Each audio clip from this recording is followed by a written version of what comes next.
Hello friends, இங்கே பாருங்கள். நான் வந்து குழந்தைக்கு கொடுக்கறதுக்காக அந்த முளைக்கட்டின பச்சை பட்டாணி இருக்குது பார்த்தீங்களா, அது வாங்கிட்டு வந்தேன். ஆக்சுவலாக ஆல்ரெடி நான் கெமிஸ்ட்ரின்னு இல்லை, யாருக்காக இருந்தாலும் இப்போ பார்த்தாவே தெரியும். அது வந்து பார்த்திங்கன்னா அதில் கெமிக்கல் இது வந்து போட்டு இது க்ரீன் கலர் வந்து ஷேடோ மாதிரி கொடுத்து அந்த இதில் லேயராக ஒட்டிருந்துச்சு. சில கெமிக்கலோட தாக்கம் வந்து அதிகமாக இருக்கிறனால அந்த பச்சை பட்டாணியில் வந்து பார்த்திங்கன்னா அந்த பூஞ்சைன்னு சொல்லுவாங்க, அதோட தாக்கம் வந்து இது பயாலஜியும் கெமிஸ்ட்ரி மிங்கிள் ஆச்சுன்னா அந்த இடத்துல பாசம் வந்து ஒன்று உருவாகும், ஒயிட் கலர் பூஞ்சைன்னு சொல்லுவாங்க. அது வந்து ஃபார்ம் ஆயிருந்துச்சு. சரி, எதுக்கும் நான் வாட்டர் பாட்டிலில் போட்டு தண்ணி ஊற்றி இதை வந்து ஊற வச்சுருந்தேன். ஊற வச்சு கிட்டத்தட்ட ஒரு 50 மினிட்ஸ் தான் இருக்கும். அது பாருங்கள், எவ்வளோ பச்சை கலர் சாயம் வந்து எவ்வளோ மேலே மிதக்குது பாருங்களேன்.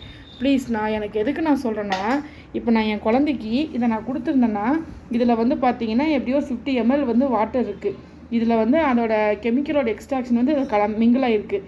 இப்போ என் குழந்தை வந்து அதை சாப்பிட்டுருந்தா என்ன ஆயிருக்கும் நீங்களே யோசிச்சு பார்த்துக்கோங்க. ஸோ நான் இதை உங்களுக்கு எல்லாத்துக்கும் சொல்லணும்னு என் மனசுக்கு பட்டுச்சு. நீங்கள் வந்து இனிமேல் பச்சை பட்டாணி குழந்தைக்கு கொடுக்குற மாதிரி இருந்தால் கடையில் வாங்கி நீங்களே உளிச்சு கொடுங்க. இந்த மாதிரி வந்து கலர் போட்டதை 5 ரூபா பாக்கெட்டோ 10 ரூபா பாக்கெட்டோ ப்ளீஸ் வாங்காதீங்க. ஓகே, பாய்.